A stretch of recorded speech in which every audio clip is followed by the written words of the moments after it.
How are you, Rob? I'm coming at you all the way from Dubai. How are Oh you? my goodness. What are you doing in Dubai? Oh, I have some business here, and I think we're going to actually move here. My wife, my son, and I will probably move here for a little bit, and we're really looking forward to it. So I'm here looking for a property, looking for school for my son. It's exciting times for us as a family. A new adventure here in Dubai for a few years. It's absolutely amazing what your business skills and what you've learned has enabled you to do, going from Ireland to Miami Beach to the beaches of Spain and Yeah. now to Dubai. It's absolutely amazing what this world brings you, Caleb.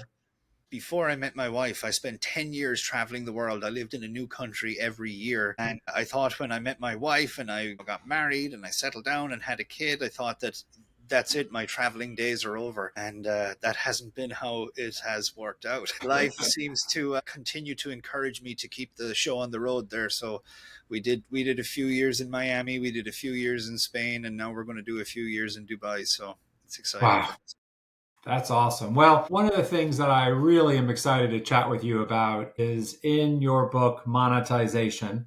Uh-huh. Chapter 22 is your 13-week multi channel monetization machine. And you really outline something that's absolutely brilliant in there. And let's talk about this and really, why is something like that necessary? Yeah, well, first of all, it's not even 13 weeks. The book gives you a 13-week example. Ultimately, it's all based on this metric called LTV, which stands for lifetime value, customer lifetime value. And it's just taking a customer and continuing to sell and promote and provide new product, services, and solutions to that customer over an extended period of time. So ultimately, you don't want to have just a 13-week back end monetization machine in place. Ultimately, you want something far more significant than that. The more, if you can imagine, the more offers that you can provide over the, as long a period of time as you can possibly provide them, the more money you're going to make. So I think this is kind of the third installment in this grand topic of monetizing customers, and really I got my start, as we have spoken on many occasions, with Gary Halbert, and Gary kind of really taught me the old school way of doing business, in doing the direct response business, which just so happens to be still to this day the most sophisticated way of doing business. He taught me all about, the back end and the importance of monetizing customers and how valuable it really is, just how much money is really in lists of buyers, and really how to go and kind of monetize and extract that money. And then he introduced me to old school direct mail, the direct mail business, and in there I got to meet with and hang out with old school direct mail guys that really understood back end marketing, because in that business it was all about acquiring a customer at break even or a little bit of a loss, and all the money was made on the back end. So these guys, what they were focusing on more so than anything is they spend 80% of their time introducing new products and new services to existing customers, and only 20% of their time acquiring new customers. And it's, you can't have one without the other. So it's not that one is more important than the other. It's just that there's two different functions in the business. Acquisition is about acquiring a customer, and then monetization is about making money from that customer. So how much money do you want to make? The answer is as much as you can possibly make, because that's just good business.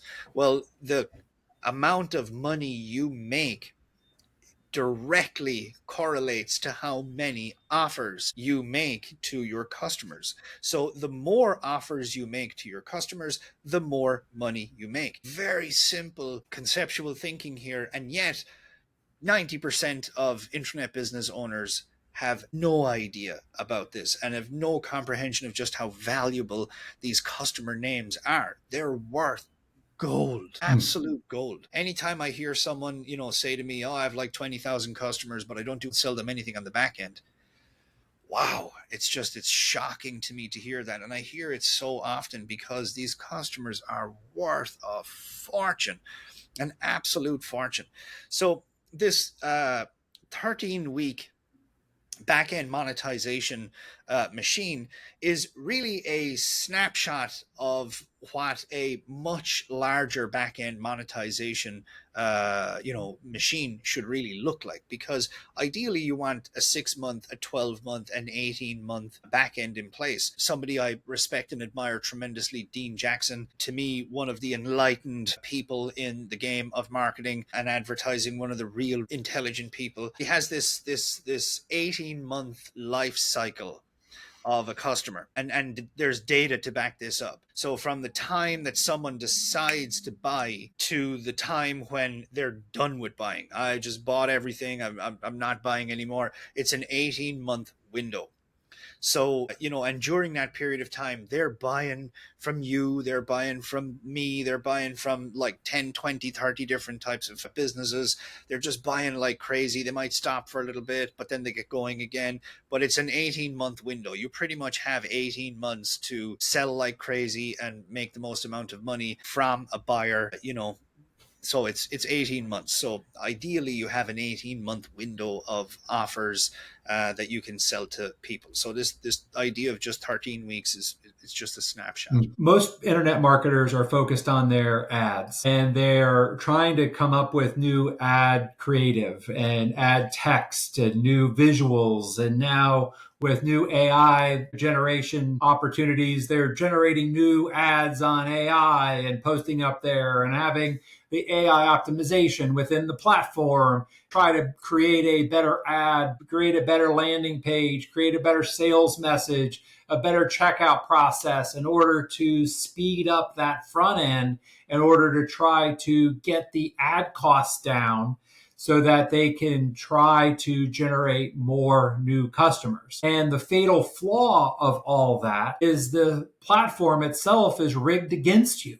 And you'll never get as cheap of conversion on Facebook as you do when you first turn on the campaign. And then after that, it's sort of trying to minimize the damage thereafter as the costs go up. And yet this approach is how you beat the platforms, because you're taking the customer off the platform into your own ecosystem where you're able to monetize and sell without any additional platform costs, because you have already acquired this customer. You're able to communicate with them, and you're not only using email, you're actually using multi-channel communication. And the key here is, if you're spending money on ads and it's becoming more and more challenging in order to get those ads to convert, this is the answer. Because rather than trying to minimize your cost per acquisition, you're able to turn up the cost that you're able to spend in order to acquire a new customer, allowing you to completely dominate the niche and making you the number one player. And the number one player actually makes 2 or 3 times what the number 2 player does, and 5 to 10 times what the number 3 player does. And so this 13-week multi-channel marketing funnel is the very beginning of being able to completely dominate your market, make 2 or 3 times what any of your competitors are doing, and is far greater of an opportunity than is a percentage point conversion increase on the front end. Yeah. And the other thing on top of that, because that's exactly what is the truth there, the other thing on top of that is that it takes tremendous genius to win the conversion game. It just takes a really good strategy to win on strategy. To win on strategy means you can pay more to acquire a customer than everyone else. It's a much easier way for you to succeed and scale than the other way. The other way is you need to be a Michael Jordan-esque guy or gal when it comes to winning the conversion game. And even if you are that good, it gets harder and harder and harder year after year after year, sometimes quarter after quarter after quarter. So it's not a game that everyone can win the conversion Mhm. game. Now, don't get me wrong, conversions are critical. You've got to at least be able to, be in the realm of getting good conversion rates. But the guys that are really winning and the guys that are succeeding sustainably, and the whole sustainable side of things is really what separates the long-term winners from the losers. It's to be able to do it month after month, quarter after quarter, year after year. The guys that are really winning long term are those that they're competing on strategy. They've got good And your conversion rates, but they're competing on strategy. and your comment, like, how do you beat Tiger Woods? And that is to you don't play golf, is really the core point. If you're trying to take down a massive competitor and they've got great ads, they've got great advertising, they're able to outspend you. The way you beat them isn't by coming up with more ingenious ads and better front ends. It's to put in a multi-channel monetization machine that allows you to sell in an environment where the competitor is not around. And so that you're able to monetize your customers better, which will enable you to spend a whole lot more money on the front end than they can. And then that's how you go ahead and beat them. And I think that that's the absolute brilliant point, that most people are banging themselves against a wall trying to beat Tiger Woods at golf, when instead you can be a lot smarter and be able to sell in an environment where it's a whole lot easier to sell and be able to win by just a little bit of strategy in the back end. Absolutely. So the whole idea is to get a lifetime customer value number. It's to create a back end suite of offers, products, services, and solutions that are automated and go out to your customers on time in a sequential manner that monetizes them in a very, very consistent way. And the reason why I won't say aggressive is because a lot of people might view constantly selling as aggressive, but it's all in how you do it. Because if you are constantly selling and it's just buy my stuff, buy my stuff, buy my stuff, buy my stuff, well, then people just don't like that level of intensity and pressure. So they exit your email list. They exit your business. They just unsubscribe. They don't want you to communicate with them anymore. The flip side of that is where most guys are at, which is they just provide lots and lots and lots of content. But the more content you provide without selling, the more your tribe will resent you when you do infrequently sell. Mhm. So that doesn't make the most amount of money. So on one hand, you have super aggressive selling, and you burn out the list, everybody leaves. And on the other hand, you have no selling at all or just excessive giving of value, and that doesn't make you the most amount of money. They'll open your emails, they'll read what you've got to share, but they're buying from someone else. So what you want is you want this happy middle ground where you are selling like crazy, but also providing a lot of real world value along the way, because the kind of balancing act that you want is you want people on your email list to know this guy or this gal or this business is going to be selling lots of stuff to me, but I'm going to get a heck of an education. I'm going to be receiving a lot of value, a lot of aha moments, a lot of really, really good stuff along the way that's going to move me closer to attaining my goals. And therefore, I'm going to pay attention to this person. I'm going to pay attention to this business. So I've figured out a few things in my career. Number one, you got to be constantly selling. It's just as simple as that.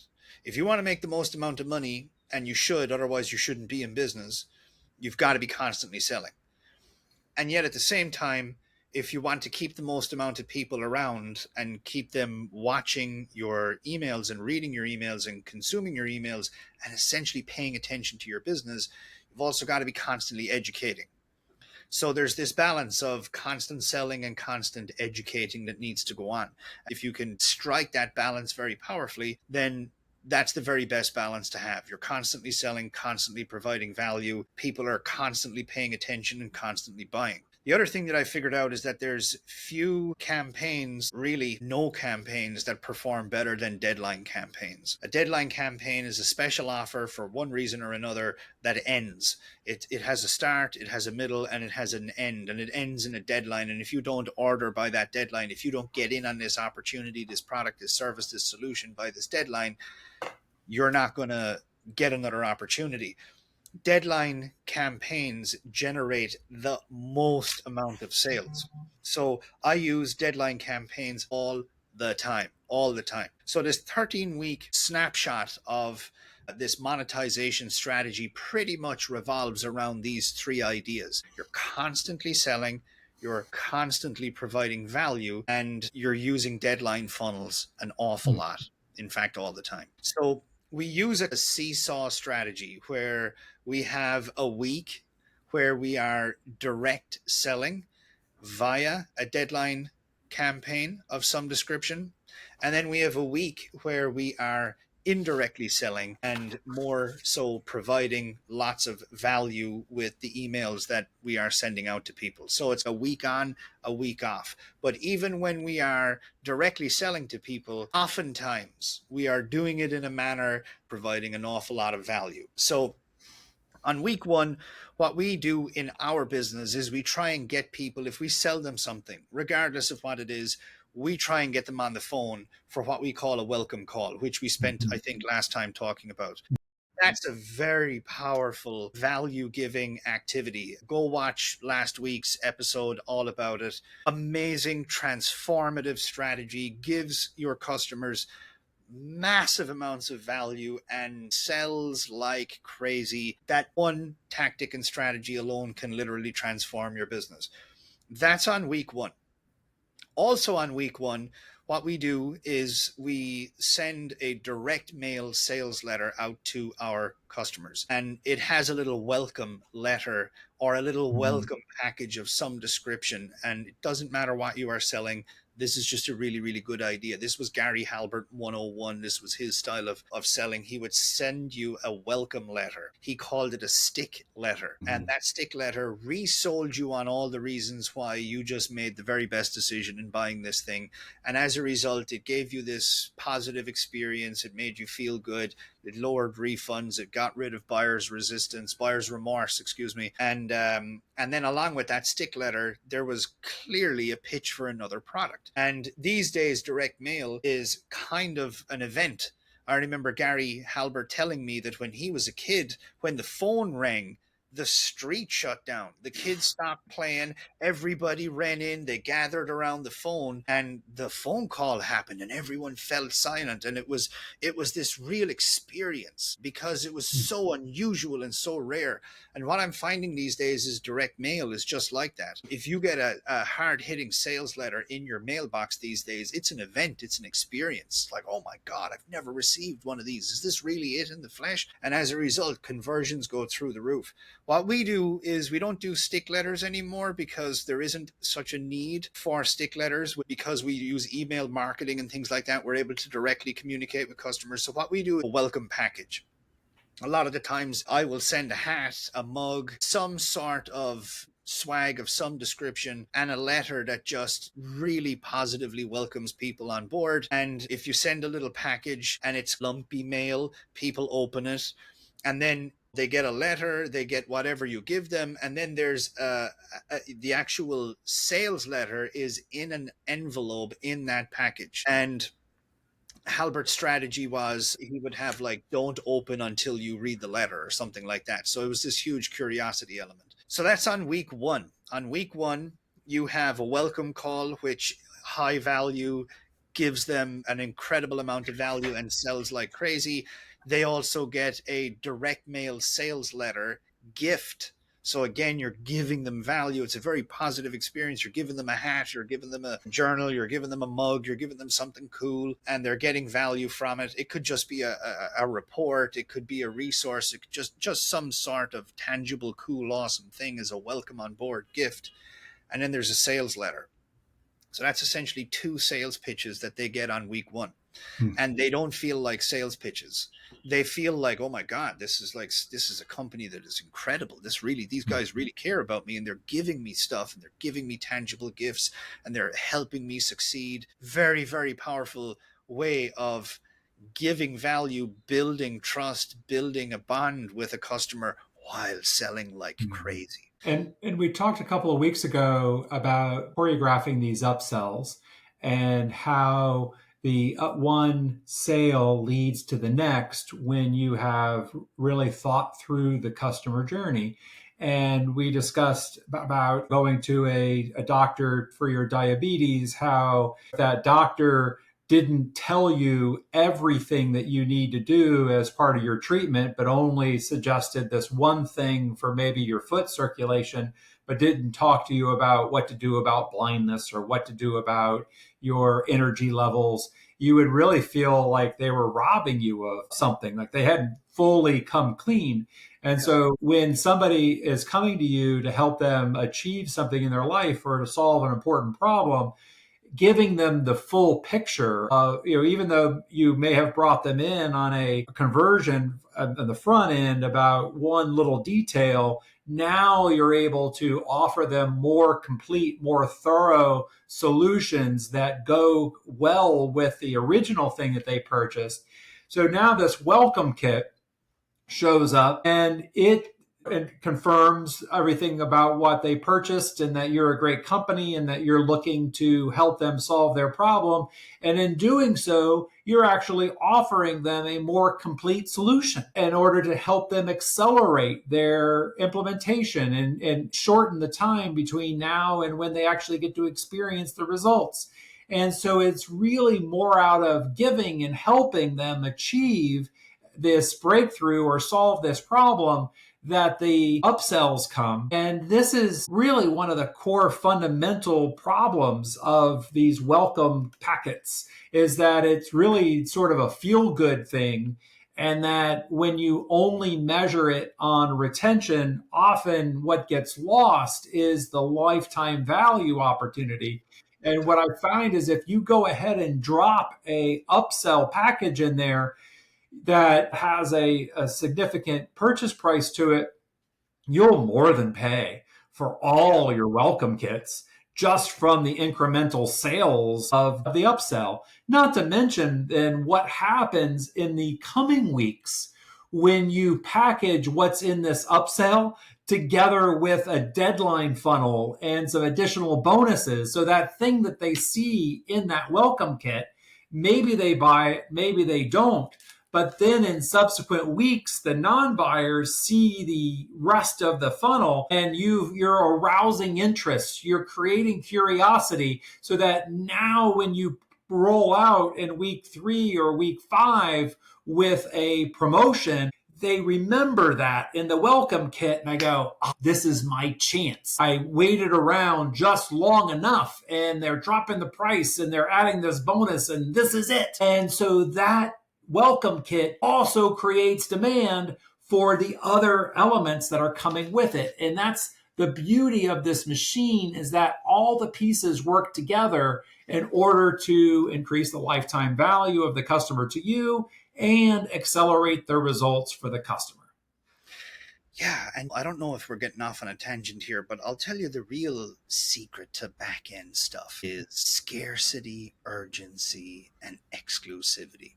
If Mm. you just sprinkle those little ingredients onto everything you do on the back end, you will make your offers just go through the roof. I'm reminded of a wine store on Miami Beach, South Beach. It was around the corner from where I lived. We would have guests coming over or whatever, so I'd scoot over, get some wine, and I'd be in and out like every now and again. And the guy there, one day he said to me, he's like, "Hey, I see you coming in a lot." He's like, "You live around here?" I'm like, "Yeah, I live there, so." And he's like, he's like, "You're Irish." I'm like, "Yeah." He's like, "Oh man, my grandmother was Irish, yada yada yada." He's like, "Listen, you like wine?" I'm like, "Yeah." He's like, "I got a couple of bottles of wine coming in from this vineyard. There's only two of these bottles coming into Miami. and a very rare vineyard. They don't put out a lot of bottles every year. Would you like one of these bottles? I'm like, yeah, of course I want it. He's like, look, it's a little bit more expensive. I'm like, I want it, dude. I want it.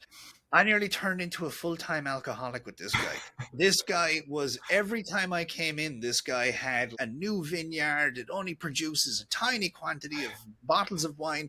And what was amazing is that I used to nearly fall off my chair. The wine was absolutely delicious. And for a finish, as I said, I nearly became a full-time alcoholic drinking all this guy's wine. And but he had me. He had the story of the vineyard and how there's very hard to get this type of wine. And it's like it's only because he's got these great connections and because I'm in there all the time. And that's the secret to selling on the back end.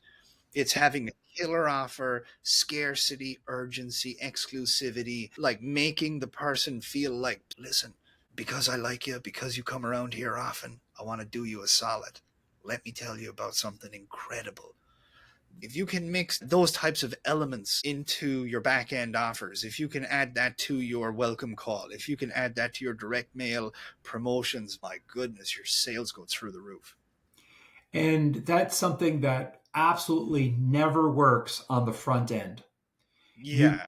you cannot you so as a front end advertising business, you lose that strategy. That's something that's not in your toolbox because you are focused only on ad conversion, ad rates, and ad creative.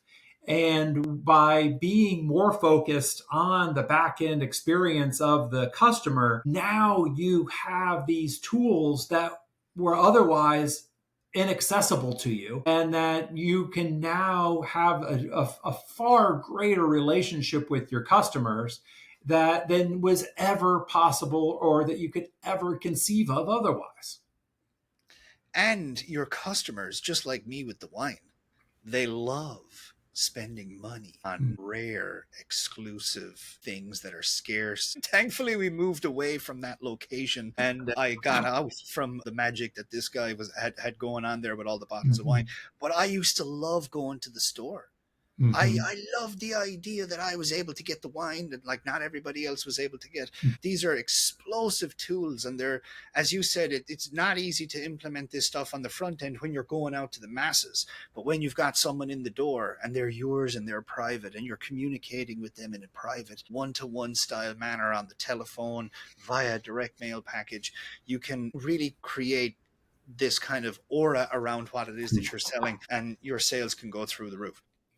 So this is truly multi-channel. It's email welcome. There is a mail physical product that gets delivered with a upsell and a telephone Yeah. call. I Yeah. really want to make sure that we get to week two. Yeah. That Yeah. is content, because you have a really insightful strategy for how that content is pulled together, what type of content you use, and then the good feeling that you're generating, as well as creating demand for your future promotions.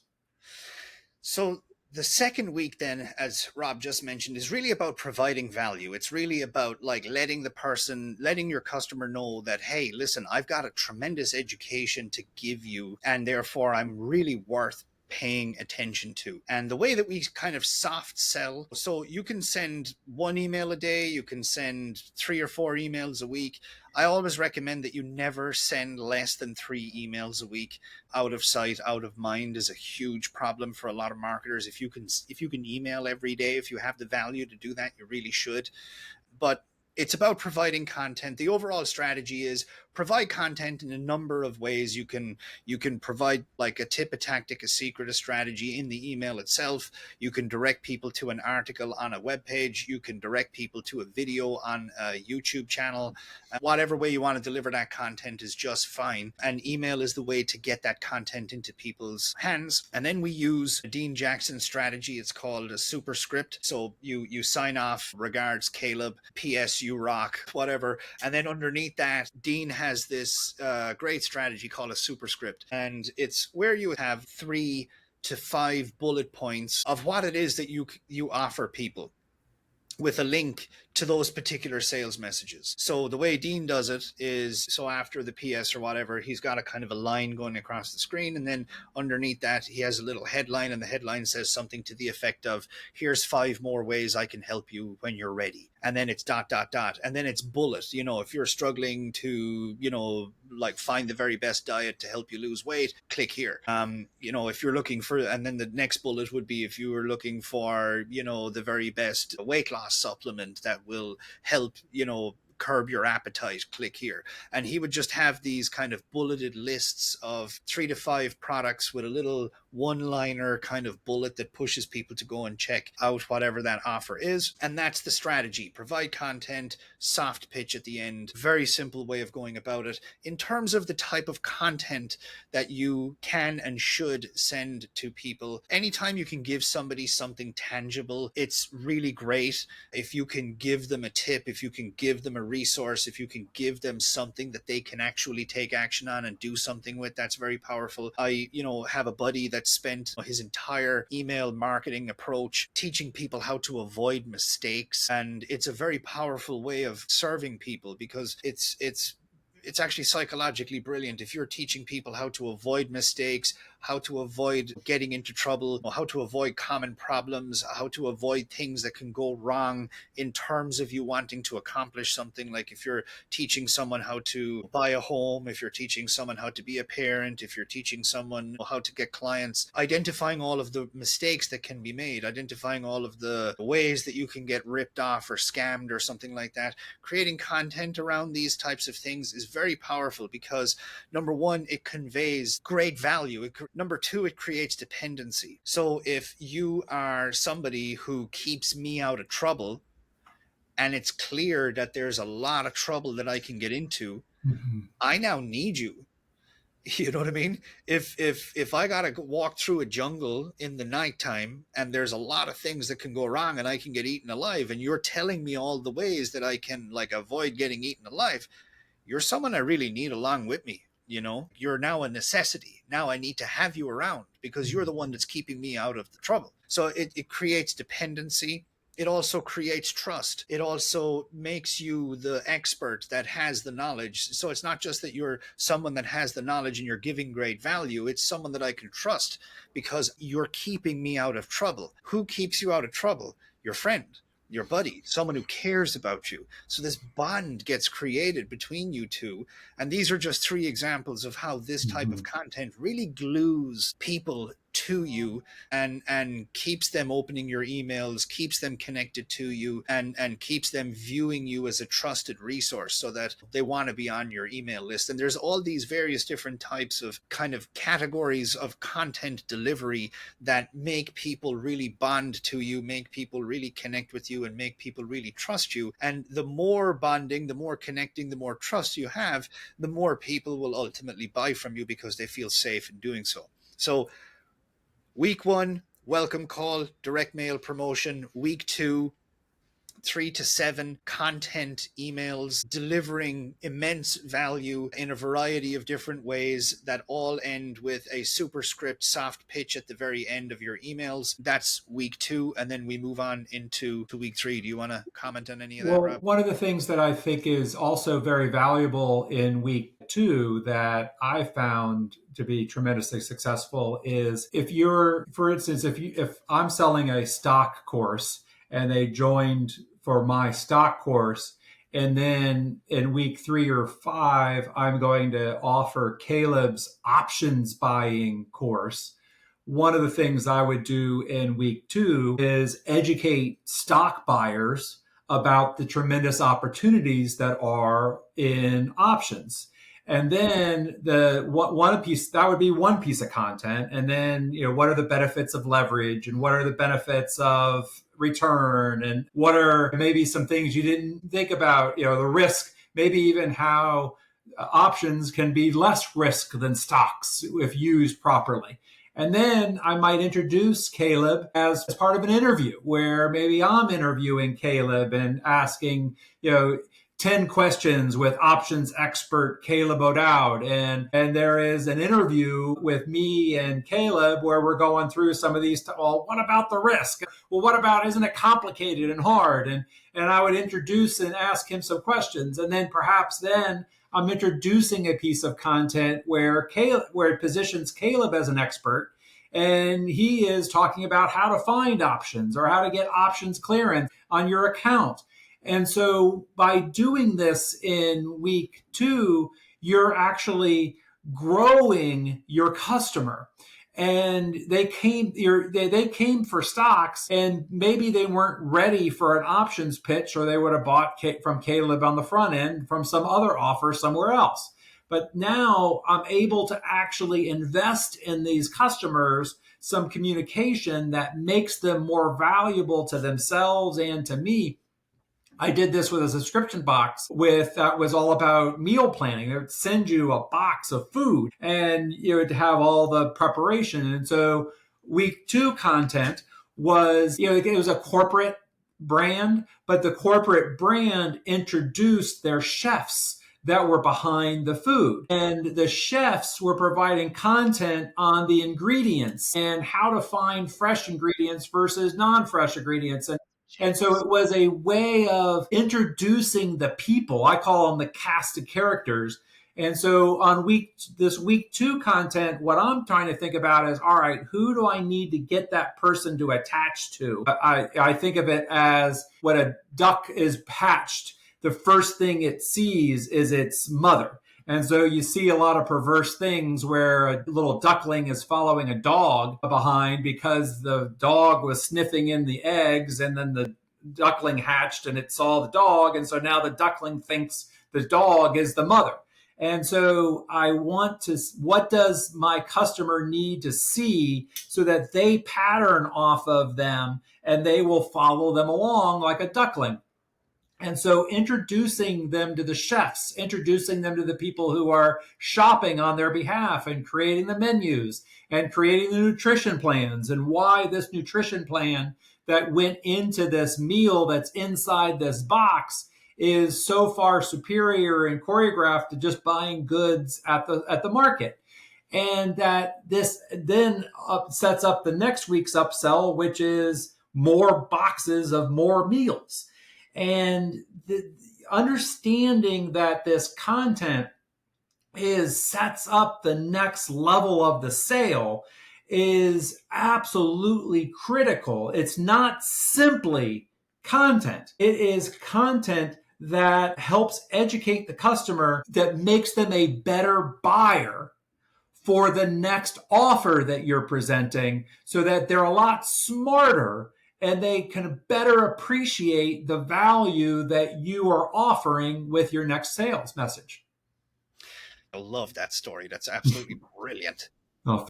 Using your week 2 value content to pre-sell the offer coming the week after is absolutely brilliant. And I actually have recent numbers.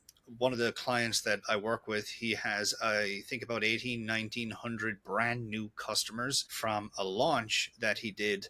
And each one of these guys paid about $1,800 to get in on this particular service. And we created a week of content before a deadline promo. And that week of content introduced problems that have taken place in the marketplace in recent times. The whole nature of the content throughout that week was, hey, there's this problem that kicked off. Here's how it affects you. Here's what you need to know about it in order to stay out of trouble. And then we actually had an email on Sunday, because the promo started on Monday. And the email on Sunday then was, stay tuned. We've got something coming for you on Monday. And over 85% of people on that 800 like 1900 person email list, over 85% of those people opened that email, and the conversion rates were absolutely explosive. The ROI on that campaign that came thereafter, the deadline campaign that came after, was so significantly greater than what it would have been if we just didn't do that if we just decided to hit them with the like a promo. If we just hit them with the promo on Monday and there was no lead up to that, there was no preparing them for that promo, we probably would have got a 30% open rate and probably a third of what the sales would have been. So as Rob says here, a real elite strategy with your content, particularly if you're building out like an automated kind of autoresponder series type system with your monetization strategy, is to really dial in the content in the manner that Rob is just describing there, which is to use your value giving weeks as a way to pre-sell and pre-prepare and build anticipation and expectation for what's coming next week. The way that that's done badly is if you're just using it to build anticipation and there's actually no value. Well, then Mm-hmm. it's just part of the pitch at that stage. You've actually got to be giving value. You've actually Mm-hmm. got to be giving them aha moments. You got to be giving them tangible stuff that they can take and use. You've got to be keeping them out of trouble. You've got to be showing them how to achieve something. You've got to be giving them something of immense value. Otherwise, it's just part of a promo. But this stuff is massive when you can do it properly. It just takes your results and skyrockets them. Well, and how to deliver that type of value would probably be a great episode all by That'd be a itself. brilliant episode on its own. Actually, there's a plenty of strategies just in that. So, Caleb, we've already gone through our episode, and we have only gotten to week 2 here. Yeah, Absolutely. I think what it does is really help flesh out the brilliance that you put into chapter 22 in this book at monetization. I absolutely encourage you to pick up a copy. You don't have one already. And then really to fully appreciate what's in chapter 22, you really have to read. You can skip to it if you like, and it certainly provides a template that you can follow. It'll have a lot more nuance and understanding and appreciation for really what it outlines if you've read the rest of the book at least once as you've worked your way up to it. If any questions that you have about monetization, about today's episode, about how this applies to your business, drop them in the comments below. Make sure you like this show if you got anything out of it. Subscribe to the channel. And if you haven't already, go to monetizationresearch.com. If you like more monetization tips, more strategies for growing your business, go to monetizationresearch.com. Get subscribed to our newsletter. All kinds of monetization strategies called Monetization Daily. And that again is at monetizationresearch.com. Caleb, this was an absolute banger episode. And my goodness, we only scratched the surface of our topic today. there's so much to it, and it's so exciting. And this is where the money is. This is where the big bucks are.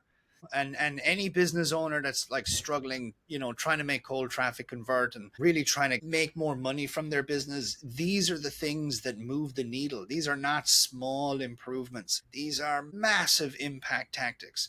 These are transformational. Just one of these things that we have been talking Mm-hmm. about, and one of these things that we will continue to talk about in the next episode, just implementing one of these back-end monetization strategies is enough to transform the math in your game. The cumulative effect of using these things all together is just, it's beyond a lot of business owners' imagination. It's massive.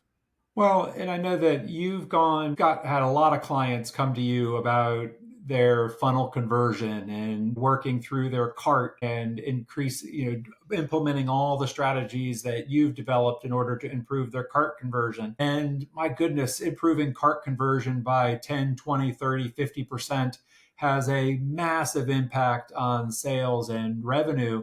And yet you have left all of that behind so that you can only focus on where you can deliver 10x revenue breakthroughs by doing what you know on the back end. And it's absolutely brilliant that folks may not really be able to appreciate that sitting here, Caleb O Dowd, who can take over somebody's list that maybe they have beat their head in and hired experts and done and innovated for years and are generating a consistent $100,000 of revenue out of this list.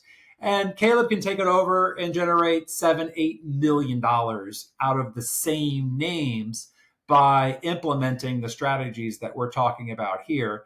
And it's just absolutely magnificent what you're able to accomplish. And thank you so much for sharing your insight here today. Yeah, well, it's a testament to these tactics and strategies. I welcome, if not dare, any business owner listening to this to implement this stuff and see how you get on. Try and prove me wrong. I think you'll be delighted with the results. These Mhm. things are massive. So that's it. Thanks so much, Rob. Yeah, this is the only 2 or 3x opportunity. You can't innovate an ad and generate a 2 times your business innovation. But Yeah, you can implement this and multiply your revenue by 2 or 3 times what you're doing on the front end. absolutely. And that's a really, really great way of putting it too. These tactics are that powerful. They can 2, 3x your revenue. They can 3, 4, 5x your income. They're really that powerful. So, you guys Absolutely. are getting them all here. Hope you enjoy the show. Comment below. Let us know what you think. And we'll see you on the next episode.